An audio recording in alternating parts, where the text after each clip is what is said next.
165 years ago, something strange happened in Devon, southwest England.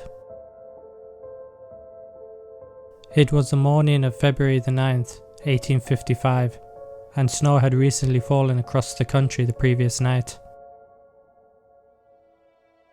Many people awoke to find peculiar hoof-like marks in the snow. They looked as though they had been made by a cloven hoof, apparently from a two-legged creature. These prints were left on many objects, including haystacks, roofs, walls, and much more, for more than 100 miles across the countryside. Were these prints a natural phenomenon, or paranormal, or maybe something even more sinister?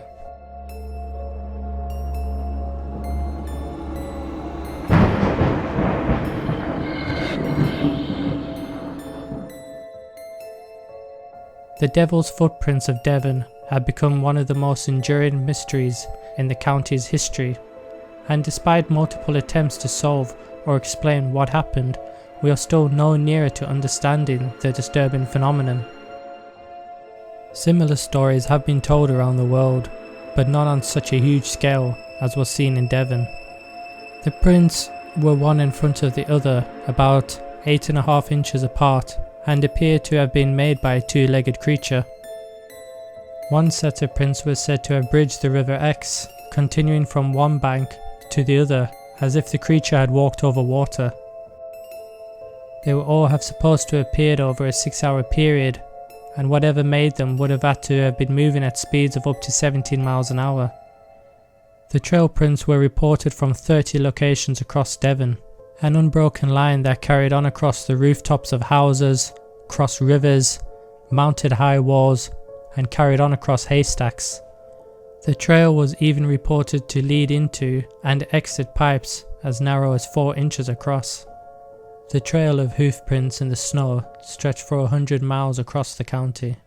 The Times newspaper at the time reported the following. On the following morning, the inhabitants of the above towns were surprised at discovering the footmarks of some strange and mysterious animals endowed with the power of ubiquity, as the footprints were seen to be in all kinds of unaccountable places, on the top of houses and narrow walls, in gardens and courtyards enclosed by high walls and palings, as well as in open fields.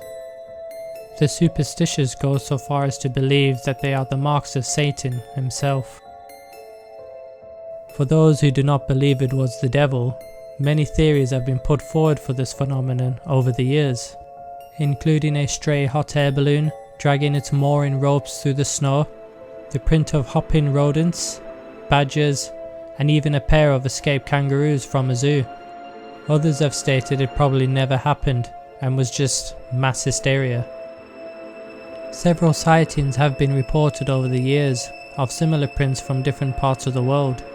In May 1840, a surveying party on an expedition led by James Clark Ross to Kerguelen Island reported finding similar hoof prints in the snow.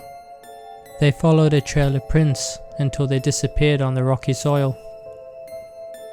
Also in 1840, a story appeared in the Times again, which told of footprints being found among the high mountains of Glenorchy, an area of Scotland. These prints had appeared several times during that winter and the previous one. They stretched for about 12 miles, and because of their depth were thought to have been made by a beast of considerable size. Are these marks and prints produced by some kind of natural phenomenon as yet unknown? Or could it be some freak result of atmospheric conditions?